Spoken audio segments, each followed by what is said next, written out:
In 1937, the Hindenburg went up in flames, an entire technological dream collapsing in real time because the structure couldn't safely contain the risk.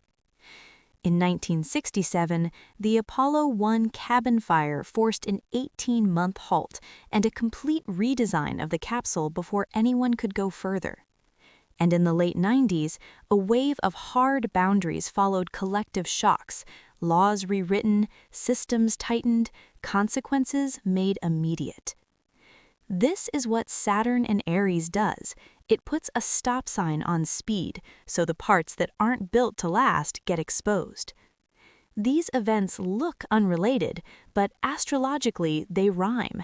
They all carry the signature of Saturn in Aries, the planet of structure and limits moving through the sign of speed, ignition, and force. And in 2026, that signature returns, with one crucial twist that changes the tone of the entire era. Here's the timeline. We already got the preview of Saturn in Aries from May 24th to September 1st, 2025, a dress rehearsal. Now Saturn fully commits with the main ingress on February 13th, 2026, and stays in Aries until April 12th, 2028. And just to calibrate the scale here, Saturn takes about 29.5 years to make a full trip around the zodiac, so when Saturn changes signs, it isn't background noise, it's a generational gear shift. Now, Aries, in plain language, is the first spark. It's initiation, courage, urgency, independence, heat, the moment you stop thinking and start moving. In traditional lore, Aries is also a sign of visibility and beginnings. It's that separating force that declares, "I am," and steps out into the world. Aries is fire that acts first and thinks later. It's momentum, instinct, and the will to begin, especially when conditions aren't perfect. Aries doesn't wait for permission. Aries starts the quest. And Aries carries a double archetype. On the high end, it's the hero, the part of you that wants to prove something, protect something, conquer fear, and earn meaning through action. But Aries also has a shadow, the inner infant, impulsive, reactive, demanding now. Here's the difference in plain language. The hero wants meaning. The infant wants immediacy. Aries also rules the head and face, the part of you that meets the world first, so it often shows up through identity, drive, and the body's frontline energy. That's why when Saturn enters Aries, for many people it can feel like the body becomes a construction site. Your stamina, your routines, and your health basics stop being nice to have and become the foundation everything else rests on. Saturn is the opposite energy. Saturn is time, boundaries, consequence, responsibility, and endurance. Saturn doesn't care how inspired you are. Saturn cares whether it holds up under pressure, emotionally, financially, structurally, physically. And in traditional astrology, Saturn is also considered diurnal, a day chart planet. That's a sect concept. If you were born during the day, when the sun is above the horizon, Saturn's lessons are often a little easier to integrate. The sun's visibility and clarity can warm up Saturn, so the same themes land more constructively, like discipline, authority, and long-term stability, rather than just feeling like deprivation. But whether you read Saturn through ancient texts or modern psychology, the core message is the same. Saturn doesn't exist to punish you. Saturn exists to refine you. He's the reality principle, the part of life that corrects fantasy and cuts through denial. And he asks one simple question: can you build something that survives contact with the real world? And if you're in a Saturn return, that's when Saturn comes back to the place it was when you were born, around ages 29 to 30, and again around 58 to 60, this whole message gets louder. Saturn returns don't create problems out of nowhere. They reveal what's structurally sound and what can't come with you into the next chapter. With Saturn in Aries, the return often spotlights how you use willpower, impulse versus discipline, and what you're truly ready to lead. So what happens when Saturn enters Aries? In traditional astrology, Saturn is in its fall in Aries. Fall is a technical word that means the planet is operating in an environment that doesn't naturally support it. Saturn isn't powerless here, just uncomfortable. It has to work harder to do its job. This is why Saturn in Aries can feel like driving with the handbrake on. Aries wants to sprint, Saturn wants a marathon. Aries wants now, Saturn wants proof. So the synthesis is this: Saturn in Aries trains disciplined courage, not reckless bravery, not performative toughness, real courage built through friction, delays, and standards. This transit has a sobering effect because Saturn removes the fog around cause and effect. It's harder to float on excuses. It's harder to outsource your agency. Saturn in Aries tends to mark the end of "someone should save me" thinking, not because life becomes cold, but because reality gets clearer. And here's the differentiator from 1996. On February 20th, Saturn conjoins Neptune at 0 degrees Aries. A conjunction just means they meet in the same place in the zodiac, blending their meanings into one combined signal. And 0 Aries is the Aries point, the very first degree of the zodiac, like the astrological 0 mile marker. In mundane and modern practice, it's treated as an initiating gateway. Themes seated here tend to feel loud, visible, and world-facing, as if something private is being pushed onto the public stage. So this Saturn-Neptune meeting isn't subtle, it's a reset signal where ideals, dreams, and collective narratives, Neptune, collide with reality, consequence, and construction right at the point of beginnings. Neptune dissolves boundaries. It rules dreams, ideals, spirituality, imagination, and it can bring inspiration and compassion, or confusion, denial, and vapor promises, depending on how it's handled. So Saturn is trying to build the container, while Neptune is turning the container into mist. At its best, this is spiritual discipline, the ability to give a real schedule and real structure to a real dream, not manifesting as fantasy, but manifesting as construction. At its worst, it's the temptation to replace testing with belief. Saturn and Neptune together in Aries are a reality check on inspiration itself. Saturn in Aries is not a gentle transit. It's not meant to be. It's a forging. Aries is the inner hero that wants to prove something, protect something, become something. It's the part of you that says, "I'll go first." But Aries also has a shadow, reactivity, the urge to force outcomes, the belief that intensity equals progress. Saturn arrives and says, "Fine, but we're doing it the real way." So you may feel urgency paired with resistance, momentum paired with hard limits, desire paired with timing you don't control. And that can show up everywhere, in work, in relationships, in health. You'll feel it at work as deadlines force structure, in relationships as chemistry needs agreements, and in health as the body demands consistency over bursts. Saturn in Aries does not reward fast and loose. It rewards what can survive contact with reality. Now, let's ground that in history, because the patterns are where your strategy becomes obvious. Haste versus structure. The Hindenburg and Apollo 1 tell the same story in different costumes. When innovation outruns safety, Saturn in Aries hits the brakes. Saturn doesn't cancel the mission. Saturn redesigns the mission. That's why this era tends to produce a collective stop sign in whatever area is moving too fast for its infrastructure. For 2025 to 2028, the obvious pressure points are the modern frontiers that run on speed and risk, especially AI and private aerospace. Now, I want to say this cleanly. I'm not predicting one specific catastrophe, but historically, Saturn in Aries correlates with moments where the culture collectively says, "Pause. This isn't safe. This isn't stable. This isn't controlled." That might be a failure that demands a redesign, a security breach that triggers an overnight clampdown, or a public moment where everyone realizes the risks are real and they're not hypothetical anymore. Builder advice? Adopt the Golden Gate Bridge mentality, not ship it and pray. Engineering grit over speed. Stress test before you launch. Put your systems through pressure on purpose so reality doesn't do it for you in public. If you build something during Saturn in Aries, build it like it has to last, because it does. War versus law. Another Saturn in Aries theme is the formal tightening of force. Laws, bans, treaties, enforcement.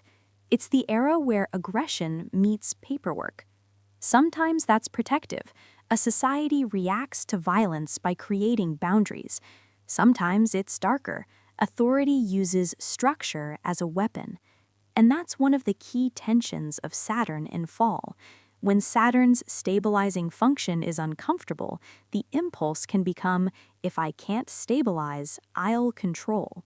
So in the 2025 to 2028 window, your framing, weaponized structures, is sharp.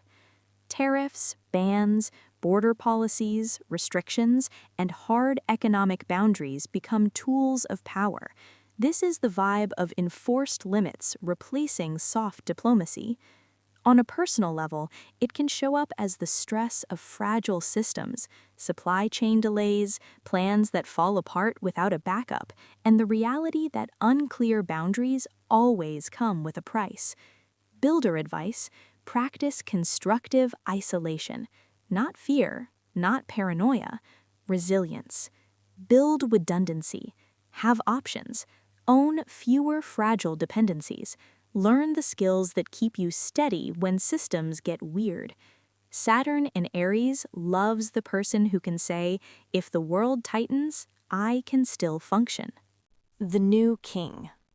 And here's the twist.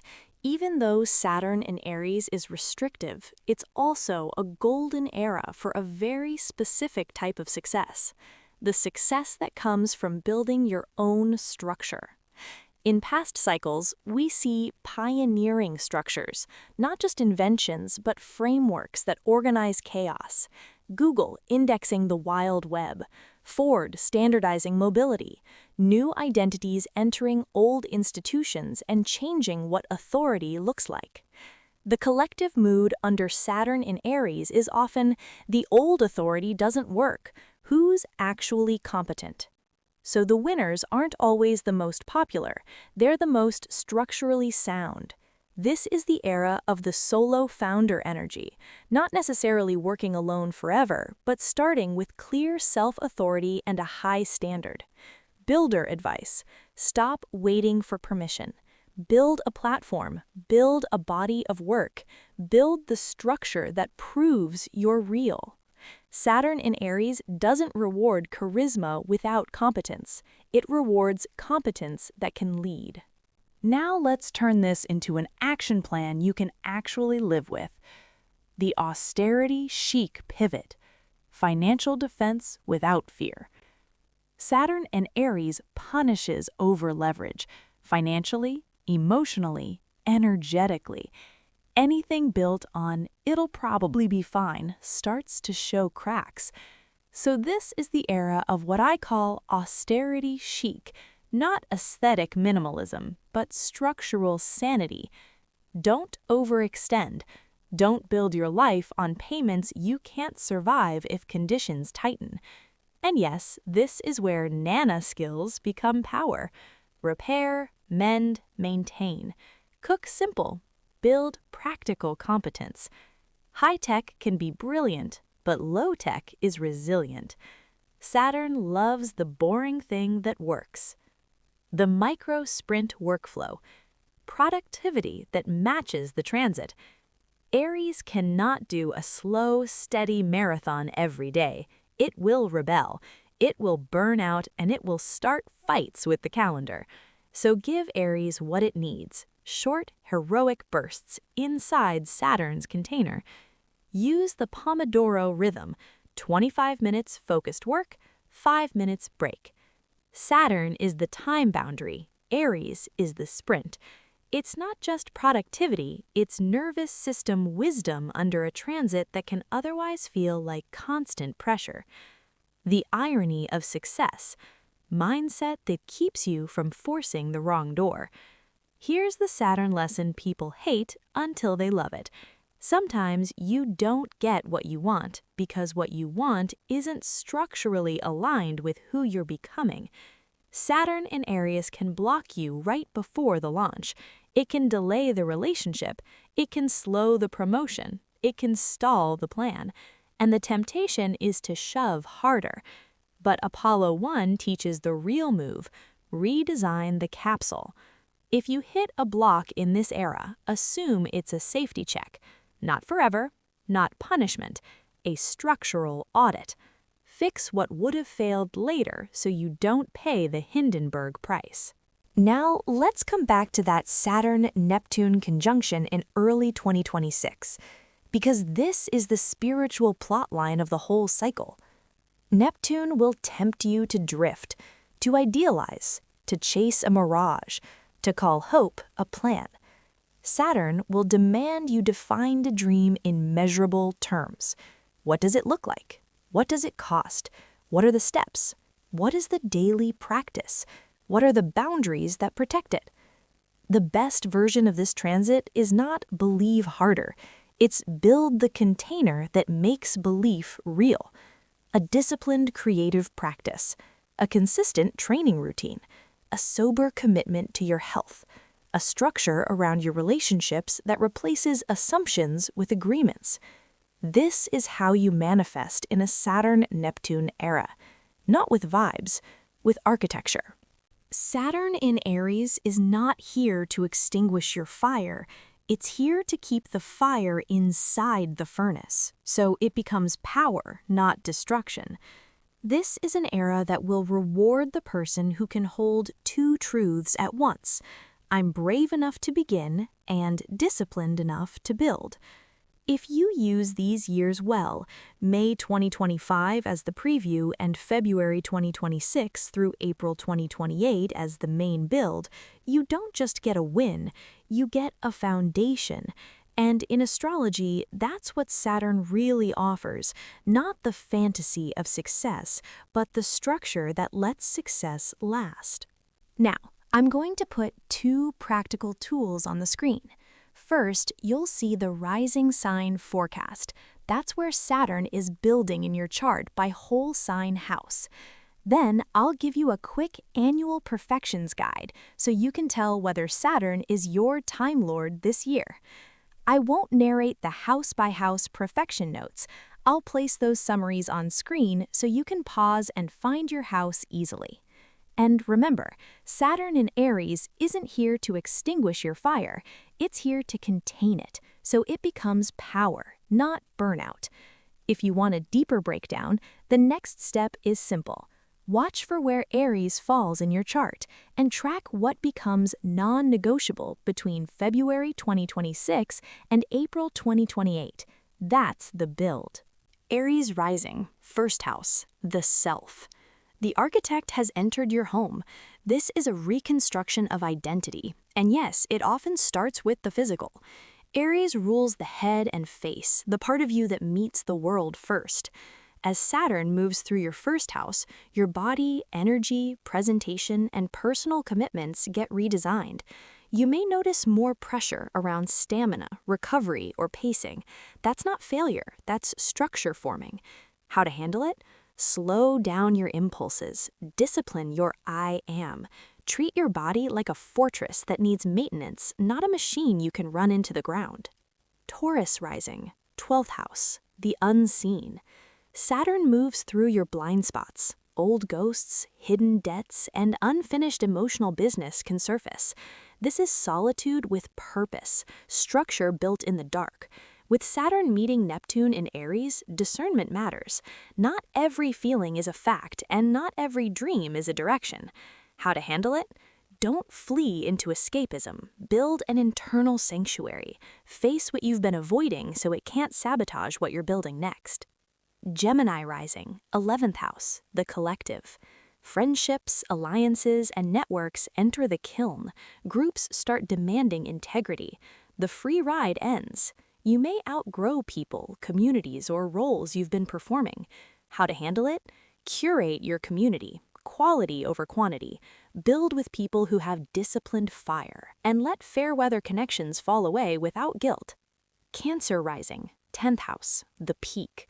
Saturn sits at the top of your chart. Career, reputation, and authority becomes serious business. Expect responsibility, pressure, and fewer easy wins. This is earned power. How to handle it? Do the work that proves you're ready. Lead with competence. Protect your reputation by being reliable, consistent, and unshakable. Leo rising, 9th house, the horizon. Your worldview gets audited. Education, spirituality, travel, and long-term plans face a reality check. The architect wants your philosophy to be usable, not just inspiring. How to handle it? Seek mastery, not endless information. If a belief system collapses under stress, rebuild it on something that holds up in real life. Virgo rising, 8th house, the crucible. Saturn moves into shared resources, debts, taxes, inheritances, and energetic entanglements. Boundaries get serious. This can be an intense pruning cycle. Leaks get exposed so strength can form. How to handle it? Consolidate. Get clear on what you owe, what you're owed, and what you will no longer carry. Build power through clean agreements. Libra rising, 7th house, the other. Saturn enters your partnership zone. Relationships get heavier because they get real. If a bond is built on fantasy, it will crack. If it's built on truth, it can become unbreakable. How to handle it? Define the terms. Demand integrity. This isn't about ending love. It's about making sure love has a foundation. Scorpio rising, 6th house, the grind. Daily routines, work demands, and health habits become the battleground. There's more to do and less tolerance for chaos. Your fire needs a system. How to handle it? Build the furnace, structure your days, simplify your schedule. Treat your health like a professional obligation, not an afterthought. Sagittarius rising, 5th house, the spark. Creativity, romance, pleasure, and passion projects get serious. Fun for fun's sake becomes less satisfying. Saturn asks, can your joy become craft? How to handle it? Take your talent seriously. Build a container for your spark. Discipline the inner infant so the inner hero can actually finish the quest. Capricorn rising, 4th house, the roots. Saturn moves through home, family, and foundations. Private life is under renovation. Responsibilities at home may increase, or your definition of security may change. How to handle it? Tend the roots, repair what's unstable, build a home, literal or internal, that can hold you through the next era. Aquarius rising, 3rd house, the voice. Communication gets heavier. Words carry consequences. Your local environment, siblings, neighbors, or daily logistics may feel more demanding, but this is how you sharpen your mind into a tool. How to handle it? Speak with precision. Organize your thoughts. Write the manual. Make the plan. Master the language of your own revolution. Pisces rising, 2nd house, the value. Money, resources, and self-worth get a reality principle check. What's sustainable stays. What's wishful collapses. With Saturn and Neptune linked at the Aries point, it's especially important to reduce money fog and build on what's real. How to handle it? Choose sovereignty over scarcity thinking. Budget, simplify, build with what you actually have in your hands, not what you hope might appear later. If you're in a Saturn-ruled perfection year, Saturn becomes the manager of the year. What it touches matters more. Events tend to feel more consequential, and effort has a longer tail. In traditional terms, Saturn is a diurnal planet, so day charts often experience Saturn's lessons as more constructive and workable, while night charts may feel Saturn's pressure more sharply at first. Either way, this is the year where you don't get away with vague intentions.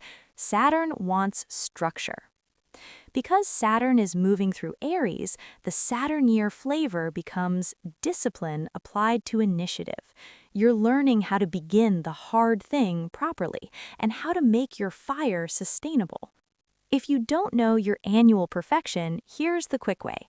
Start at your rising sign as first house at age 0, then count one house per birthday. So age 1 equals second house, age 2 equals third house, and so on, cycling every 12 years.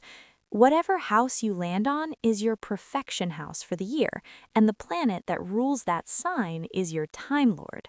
And here's the shortcut. If your perfection year lands in Capricorn or Aquarius, Saturn is your Time Lord.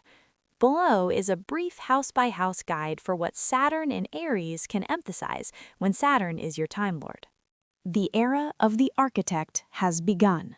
The fire is rising, the rules are changing, and the blueprints are now in your hands.